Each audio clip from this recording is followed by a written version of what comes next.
Hello everyone. आज start करते हैं कैपिटल बजटिंग के सम्स।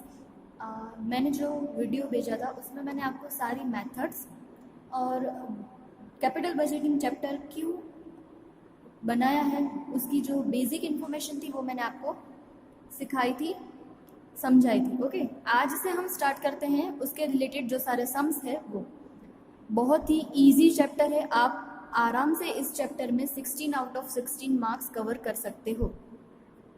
शुरू करते टर्न बाय टर्न सारी जितनी भी मेथड्स हमने पढ़ी है वो हम लेते जाएंगे। सबसे पहले छोटा सा सम है उससे शुरुआत करते हैं। A company wants to implement an expansion project in factory during the year 2007 requiring an outlay of rupees 50 lakh. It will yield annually a profit of rupees 5 lakh. After depreciation at 15%, assume the tax rate at 50%. Calculate payback period. Okay, इसमें हमें सिर्फ payback period ही find करना है। कोई भी छोटा सम हो या बड़ा सम हो, मैंने आपको जो स्टेप्स लिखवाए हैं उसी स्टेप के हिसाब से आपको जाना है, तो आपके लिए ये काम आसान हो जाएगा। ठीक है, शुरू करते हैं हमारे फर्स्ट स्टेप से। जो हमारा पहला स्टेप है वो है एक्चुअल इन्वेस्टमेंट। कितना इन्वेस्टमेंट हम अपने बिजनेस में करते हैं। ओके, इन्वेस्टमेंट हमने किया है 50 लाख। सेकेंड हमारा जो होता है वो काम होता है कैश फ्लो फाइंड करने का। कैश फ्लो ऑलवेज याद रखना, मैं रिपीट कर रही हूँ, मैंने आगे भी आपको बोला है। कैश फ्लो का मतलब क्या होता है? कैश फ्लो यानी आफ्टर टैक्स बिफोर डेप्रिसिएशन।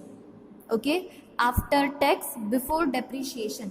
हमारे पास यहाँ जो प्रॉफिट दिया है उन्होंने बोला है it will yield annually a profit rupees 5 lakh after depreciation. Depreciation already minus किया हुआ ही है। सो कैश फ्लो लेंगे 5 लाख, याद रखना आफ्टर डेप्रिसिएशन ही है।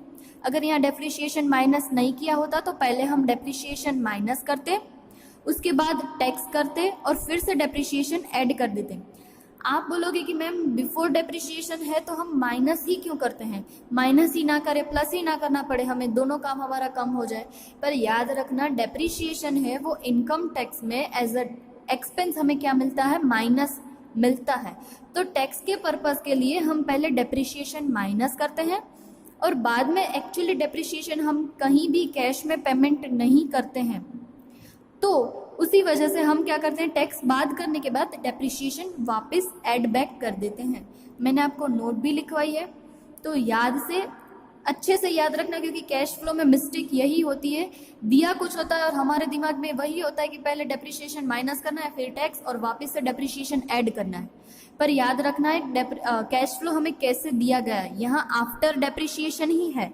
सो हम डायरेक्ट यहाँ क्या करेंगे, टैक्स काउंट करेंगे 5 लाख के 50% 250। तो प्रॉफिट आफ्टर टैक्स मिल जाएगा 2,50,000। हमें कैश फ्लो फाइंड करना, इसलिए वापस से डेप्रिसिएशन ऐड कर देंगे। तो डेप्रिसिएशन इन्वेस्टमेंट के 15%, 50 लाख के 15% 7,50,000, that is cash flow 10 lakh.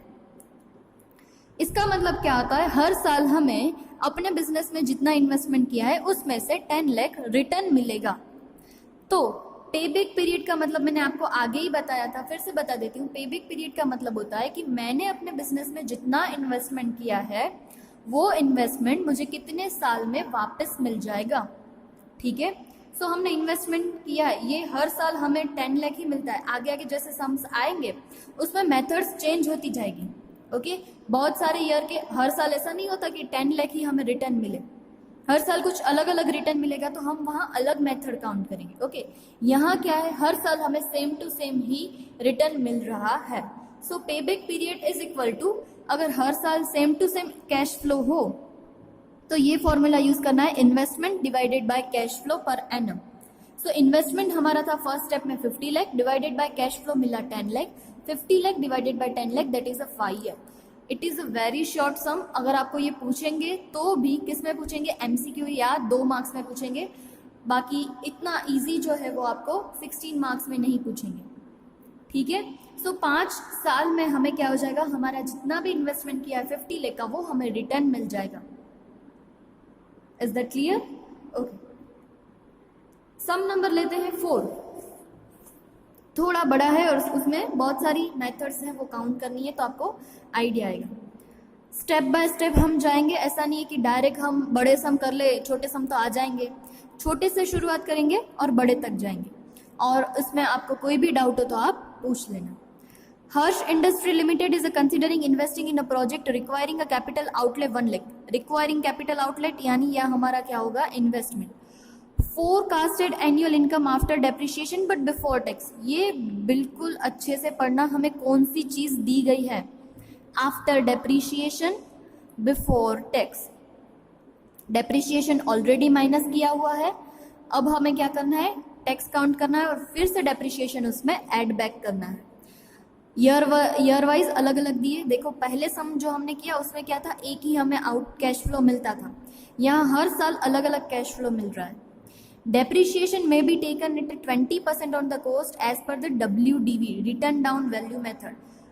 अगर आपको कोई इन्फॉर्मेशन नहीं देते तो स्ट्रेट लाइन है, पर यहाँ लिखा ही है कौन सी मेथड है, WDV मेथड है। The companies require rate of return is a 10%। Okay, मैंने आपको जब बेसिक इन्फॉर्मेशन समझाई थी तब भी मैंने आपको बोला था कि आपको डिस्काउंट रेट, आपने टाइम वैल्यू मनी किया ही है तो आपको पता है जो डिस्काउंट फैक्टर है उसको कितने अलग अलग नाम से बोलते हैं। देखो weighted average cost of capital बोलते हैं, या बोलते हैं रिक्वायर्ड रिटर्न, या बोलते हैं कट ऑफ रेट। इन सारे का मतलब यही होता है कि ये क्या हमें इंडिकेट करते हैं, डिस्काउंट फैक्टर इंडिकेट करते हैं। तो इस सम में उन्होंने क्या बोला है, रिक्वायर्ड रेट ऑफ रिटर्न यानी 10% जो वो हमारा है डिस्काउंट रेट है। Okay, page a tax at a 40% rate. Tax का रेट भी हमारे पास है 40%, और हमें 5 तरीके से अलग अलग मेथड से हमें काउंट करना है। You are required to evaluate the project. Now present value of 1 at 10% discount rate is as follow. आपको दिया ही होगा डिस्काउंट रेट कितना है, वो आपको दिया ही होगा। और अगर आपको डिस्काउंट रेट नहीं दे, दिया ही होगा, ये तो मैं आपको ऐसे बता रही हूँ। अगर कभी भी आपको डिस्काउंट रेट नहीं देते, जनरली हर सम में आपको दिया ही होगा, तो आप क्या करोगे। देखो इसके लिए फॉर्मूला है, कहीं उन्होंने ऐसे बुक में नहीं लिखा है पर ये फॉर्मूला है, मैंने लिखा है। डिस्काउंट रेट अगर नहीं दिया होता है तो आप कैसे फाइंड करोगे, 1/1%, 10 प्लस 10%। अगर 10% है तो प्लस 10% करेंगे, 12 है, 20 है, जितना भी डिस्काउंट रेट होगा वो करेंगे। ओके, तो देखो मैं आपको दिखाती हूँ, पहले आप कर लो। 1 प्लस 10% कितना होता है, 1.1 होता है। 1 divided by 1.1 is equal to करना है, देखो आया 0.909। देख लो टेक्स्ट बुक में भी आपको सेम दिया है 0.909। ओके, अब ये मिला फर्स्ट ईयर का। सेकेंड ईयर का फाइंड करना है, कोई भी दूसरी की नहीं करोगे, सीधा इज इक्वल टू करोगे, वापस से आ गया 0.826। देखो इसमें भी है 0.826। थर्ड ईयर का ढूंढना है तो तीसरी बार इज इक्वल टू 0.751। ओके, हर बार 3 ही डिजिट्स लेते हैं, ज्यादा नहीं लेते। अब फोर्थ ईयर का फाइंड करना है, फिर से इज इक्वल टू, मैं कोई दूसरी कीज को टच भी नहीं कर रही हूँ, ठीक है, तो ही आपका आंसर आ जाएगा। फोर्थ ईयर का 0.683 और फिफ्थ ईयर का 0.62। यहाँ 9 है तो आगे 1 करने, ठीक है। अगर आपको डिस्काउंट रेट नहीं देते हैं तो आप करोगे 1 डिवाइडेड बाय 1 प्लस जो भी रेट हो। यहाँ 10% था तो मैंने 1.1 कर लिया था, इज इक्वल टू आपको आंसर मिल जाएंगे। अगर 1 प्लस ओके डिस्काउंट रेट 20% है तो आप क्या करोगे, पहले 1 प्लस 20%। डायरेक्ट परसेंटेज की साइन करनी है, आप ऐसे मत करना 1 इंटू 20%, तो नहीं, 1 प्लस चाहिए तो डायरेक्ट प्लस, 20% तो 20%, 1.2। तो 1 divided by 1.2 is equal to first year, second year, third year, fourth year, fifth year. ठीक है, क्लियर। अगर आपको नहीं देते तो आप ऐसे काउंट कर सकते हो। यहाँ तो आपको दिया ही है, हर सम में, मेजोरिटी सम में आपको दिया ही होगा, कुछ आपको फाइंड करने की जरूरत नहीं है। Okay, fourth some, step by step जाते हैं। सबसे पहले ऑलवेज हमारा फर्स्ट स्टेप होगा इन्वेस्टमेंट, कितना है 1 लाख। सेकेंड स्टेप हमारा ऑलवेज फाइंड करने का होता है डेप्रीशिएशन। इन्फॉर्मेशन जितनी भी दी है उसको स्टेप बाय स्टेप ही हम काउंट करेंगे तो ही आपके लिए इजी होगा, अदरवाइज आप खुद कंफ्यूज हो जाओगे कि किस सम में कितनी इन्फॉर्मेशन कहाँ लेनी है। सो सेकेंड स्टेप हमारा हो जाएगा डेप्रिसिएशन पर एनम। यहाँ हमें कौन से मेथड से फाइंड करना है, WDV मेथड से फाइंड करना है। ओके, तो हमें पता ही है कैसे काम करेंगे। यहाँ लिखोगे year 1 to 3 1 to 5, opening balance, depreciation and closing balance. Return down value method है तो हम इस तरह से काउंट करेंगे। शुरुआत में जो भी हम मशीनरी या कुछ भी लेंगे 1 लाख की होगी, उसके ऊपर 20% discount, that is 1 lakh into 20%, 20,000। अब 1 लाख में से 20,000 माइनस कर देंगे, आंसर आ जाएगा 80,000। ओके, अब ये क्लोजिंग है, सेकेंड ईयर के लिए हो जाएगी ओपनिंग। अब 80,000 के ऊपर 20% दैट इज 16,000। सेकेंड ईयर में 80,000 इंटू 20% 16,000। अब 80 में से 16 माइनस करेंगे 64। WDV मेथड में हर साल डेप्रिसिएशन क्या होता है, अलग अलग होता है, क्योंकि वो हम कैसे काउंट करते हैं, return down value method. Return down value method यानी पहले साल का डेप्रिसिएशन माइनस करके जो अमाउंट आई उसके ऊपर, उसके बाद उसमें से भी depreciation minus, same to same step follow करते करते हमें 5th ईयर तक कैश फ्लो फाइंड कर ले डेप्रिसिएशन फाइंड कर लेना है। ओके, ओपनिंग के ऊपर डेप्रिसिएशन का रेट काउंट करना है और क्लोजिंग कैसे मिलेगी, opening minus depreciation. Third step हमारा होता है cash flow at the end of the project life, that is 5th year and. यहाँ 5th ईयर लास्ट है तो 5th ईयर एंड। याद रखना स्क्रैप वैल्यू ऑफ असेट और वर्किंग कैपिटल रिलीज, अगर ये इंफॉर्मेशन है तो लिखेंगे, नहीं है तो यहाँ डैश कर देंगे। पर हमें अपनी हैबिट करनी है कि थर्ड स्टेप आएगा। बहुत रेयर सम से कि थर्ड स्टेप उसमें आता है, पर अगर आपकी प्रैक्टिस नहीं होगी तो आप भूल जाओगे कि थर्ड स्टेप कौन सा है। तो हर सम में आपको थर्ड स्टेप लिखना है, उसमें कोई इन्फॉर्मेशन हो या ना हो पर हम लिखेंगे। ओके, यहाँ कहीं भी हमें स्क्रैप वैल्यू की इन्फॉर्मेशन नहीं दी थी और वर्किंग कैपिटल की इन्फॉर्मेशन भी नहीं दी थी, तो हम यहाँ डैश कर देंगे। ठीक है, फर्स्ट स्टेप हमारा इन्वेस्टमेंट, सेकेंड स्टेप हमारा depreciation, third step cash flow at the end of the project life, यानी प्रोजेक्ट जब खत्म हो जाएगा तब हमें कितने पैसे मिलेंगे वो। फोर्थ स्टेप होता है हमारा ऑलवेज फाइंड करना है cash flow per annum. Okay, हमारे पास जो कैश फ्लो की इन्फॉर्मेशन थी वो कैसे दी गई थी, आफ्टर डेप्रिसिएशन बिफोर टैक्स। तो मैंने देखो कॉलम्स बनाई 1 2 3 4 5, उसमें पहले जितना भी प्रॉफिट है, प्रॉफिट बिफोर टैक्स दिया है, तो मैंने लिख दिया 50 40 30 20 और 10। सेकेंड स्टेप, उसमें से हम क्या कर देंगे, पहले टैक्स माइनस कर देंगे क्योंकि डेप्रिसिएशन ऑलरेडी माइनस किया हुआ ही है। ओके, सो 40% टैक्स माइनस करेंगे, 50 का 40 40 का 40 16,000, 30,000 का 40% 12,000, 20,000 का 40% 8,000, 10,000 का 40% 4,000। टैक्स माइनस करके हमें मिल जाएगा प्रॉफिट आफ्टर टैक्स। कई बार हम क्या करते हैं, गलती से प्रॉफिट आफ्टर टैक्स लेके अपना सम कंप्लीट कर देते हैं, पर याद रखना कैश फ्लो का मतलब होता है profit after tax but before depreciation. यहाँ जब हमने डेप्रिसिएशन माइनस किया था, अब उसको वापस एड बैक कर देंगे ताकि डेप्रिसिएशन की जो इफेक्ट थी वो निकल जाएगी। जो पहले माइनस किया था वो बाद में प्लस कर दिया, सो क्या हो जाएगा, प्लस माइनस 0 हो जाएगा। क्या कितना डेप्रिसिएशन आया था जो हमने सेकेंड स्टेप में काउंट किया है, वही हम प्लस करेंगे 20 16 12,800, 10,214, 8,192। सो कैश फ्लो मिल जाएगा पर एनम 50 40 30,800, 22,240 एंड 14,192। ओके, ये 4 स्टेप खत्म होने के बाद ही हम सारी क्या करेंगे, अपनी मेथड्स यूज करेंगे। 4 स्टेप्स फिर से रिपीट करती हूँ, investment, second depreciation, third cash flow at the end of the project life, fourth हमारा कैश फ्लो फाइंड करना है।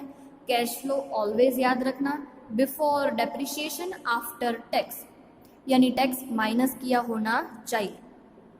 ओके, अब हम जो हमारी मेथड्स है वो सारी यूज करते हैं। पहले हमें दी गई है payback period method.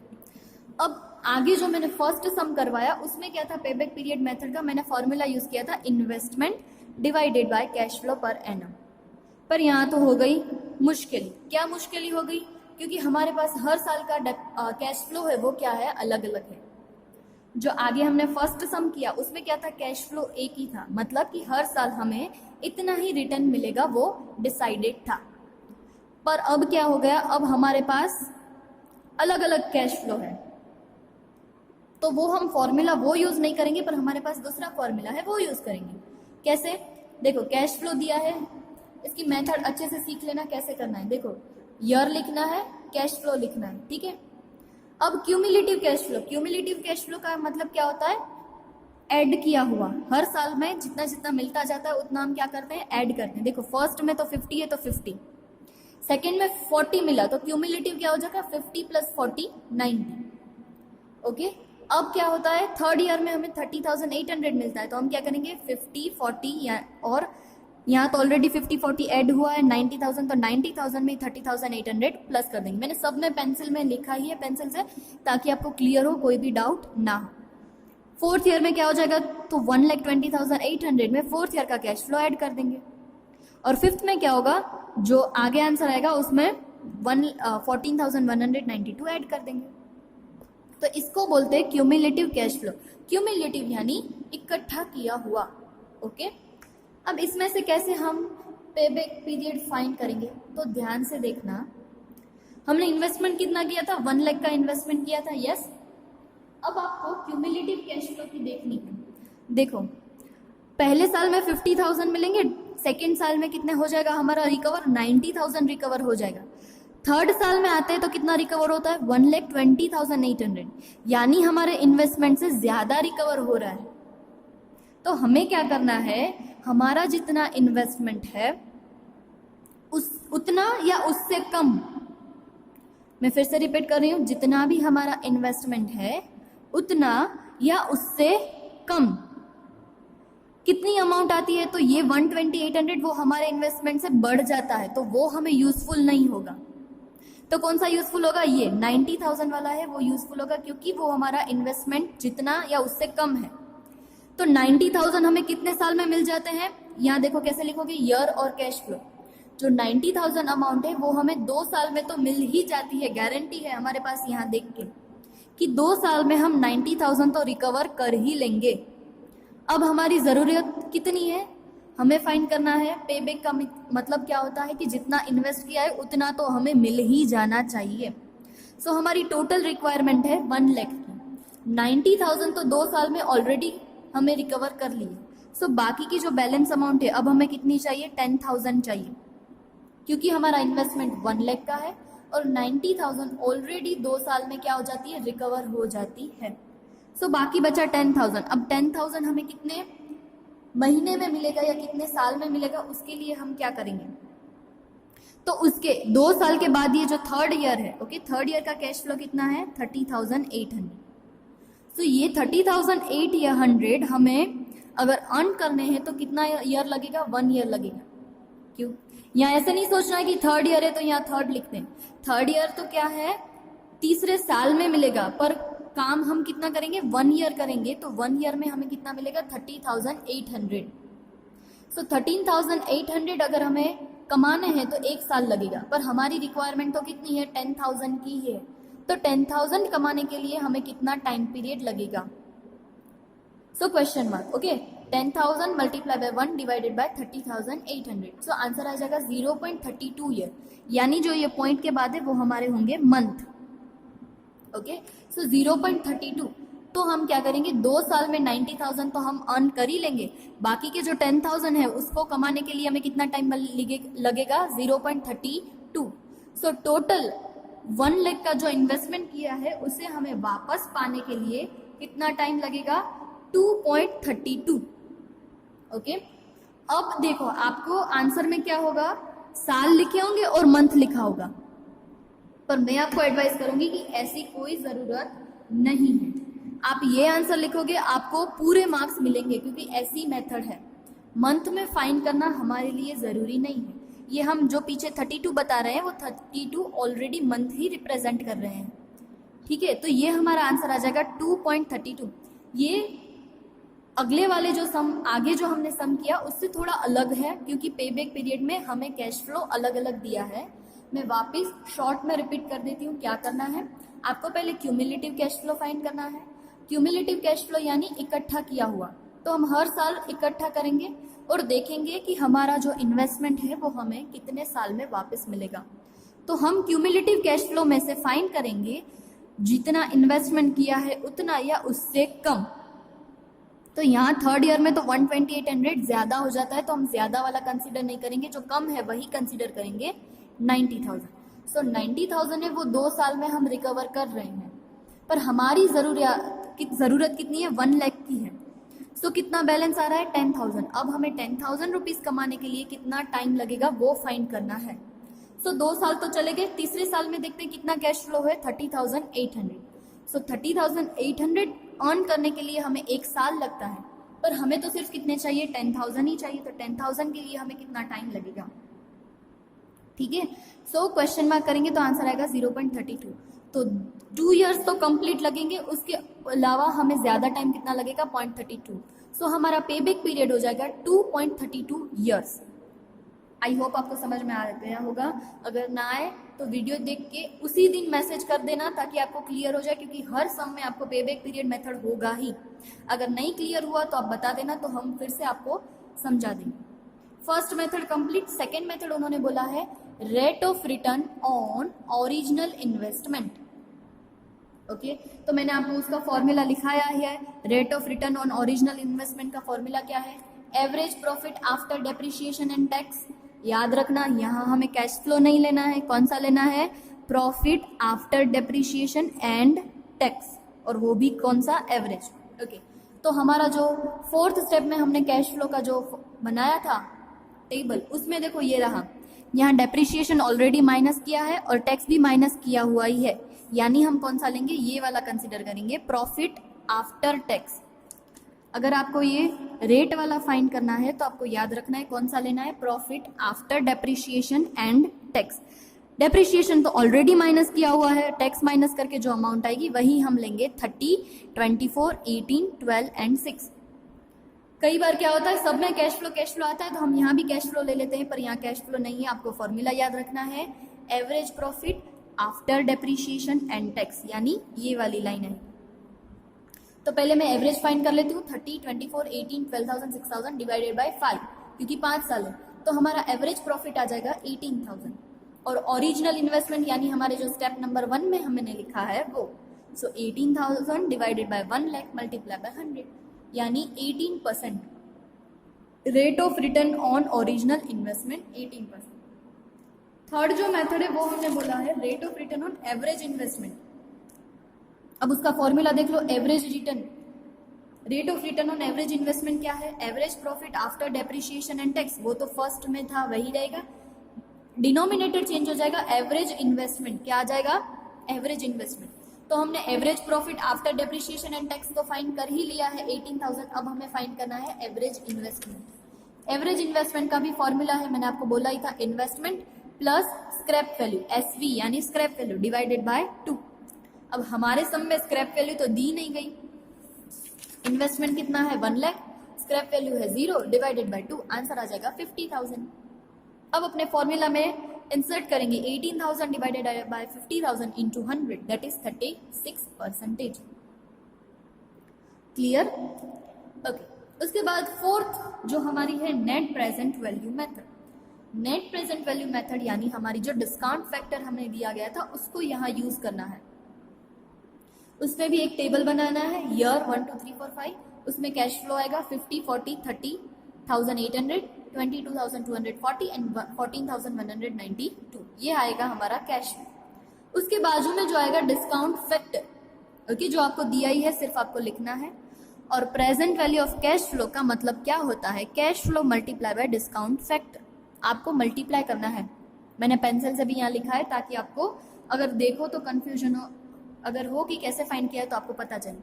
Cash flow multiply by discount factor करोगे तो आपको मिल जाएगा present value of cash flow. Okay, ये present value of cash flow of plus करोगे सारी की सारी तो आंसर आ जाएगा 1,25,624। और माइनस आपको करना है कैश आउटफ्लो, आउटफ्लो यानी उसकी भी प्रेजेंट वैल्यू। अब यहाँ प्रेजेंट वैल्यू 1 लाख की 1 लाख क्यों है, क्योंकि अभी 1 रुपीज की वैल्यू क्या है, 1 रुपीज ही है। आफ्टर 1 ईयर उसकी वैल्यू कितनी हो जाएगी, 0.909। अभी तो क्या है, 1 ही है, यानी इसको कैश फ्लो जो हम इन्वेस्टमेंट करते हैं उसको हम बोलते हैं 0 ईयर इन्वेस्टमेंट। 0 ईयर इन्वेस्टमेंट यानी अभी करंट में जो इन्वेस्टमेंट किया है वो। तो 0 ईयर इन्वेस्टमेंट की प्रेजेंट वैल्यू ऑलवेज 1 होती है, इसलिए हमने क्या लिखा है 1 लाख मल्टीप्लाई बाय 1। वो मैंने किया नहीं क्योंकि हर बार इन आउटफ्लो है वो वही रहेगा, क्योंकि 0 ईयर में रुपीस की वैल्यू 1 की 1 ही रहेगी। तो कैश आउटफ्लो माइनस किया तो आंसर मिलेगा नेट प्रेजेंट वैल्यू 25,624। ओके, सो एनपीवी यहाँ हमारा क्या आ रहा है, पॉजिटिव आ रहा है, दैट इज ये प्रोजेक्ट अच्छा है, हमें एक्सेप्ट करना चाहिए। और लास्ट फिफ्थ जो आपको मेथड बोलिए वो है प्रॉफिटेबिलिटी इंडेक्स। अब प्रॉफिटेबिलिटी इंडेक्स का फॉर्मूला क्या है, PI is equal to present value of cash inflow divided by present value of cash outflow. अब यहाँ हमने माइनस किया था, यहाँ हमें डिवाइड करना है, 125,624 डिवाइडेड बाय 1 लाख, आंसर आएगा 1.25। ये क्या है, पीआई है वो क्या है, ग्रेटर देन 1 है, दैट्स वाई ये प्रोजेक्ट क्या है, अच्छा है, हमें एक्सेप्ट करना चाहिए। तो ये हमने क्या किया, हमारा जो प्रोजेक्ट था उसको 5 मेथड में इवेल्युएट किया और डिसाइड किया कि भाई ये प्रोजेक्ट अच्छा है या नहीं है। तो आज आपको मैंने सिर्फ 2 ही सम करवाए क्योंकि आपको बेसिक है। अगर आपको एक बार सारे अच्छे से स्टेप याद हो गए और आपको पता चल गया कहाँ कौन सी चीज़ें लेनी है तो आपके लिए क्या हो जाएगा, ईजी हो जाएगा। अगर आपको होमवर्क करना हो तो आप कर सकते हो क्वेश्चन नंबर 2, 3। ओके, होमवर्क आप कौन कौन से कर सकते हो, क्वेश्चन नंबर 2, 3। अगर करना हो तो 5th भी आपसे हो जाएगा। ओके, तो आप याद रखना आपको होमवर्क करना है 2, 3, 5। और इलस्ट्रेशन में देख देती हूँ, अगर आपको वैसे ही सम्स हो तो आप वही भी ट्राई कर सकते हो ताकि आपकी थोड़ी प्रैक्टिस हो जाए। ओके, तो इलस्ट्रेशन, ओके यस, 1, 2 आप इलस्ट्रेशन भी ट्राई कर सकते हो, इलस्ट्रेशन 1, 2। ओके, इलस्ट्रेशन 1, 2 और बाकी के जो 3 सम है 2, 3, 5 आप कर सकते हो, आपसे हो जाएंगे। अगर आपको कुछ भी समझ में ना आए, कुछ भी डाउट हो तो आप उसी दिन वीडियो देख के ग्रुप में मैसेज करना ताकि आपका डाउट क्लियर हो जाए, तो पूरा चैप्टर आप अच्छे से समझ पाओ, कहीं भी आपको कोई प्रॉब्लम ना हो। ठीक है, थैंक यू।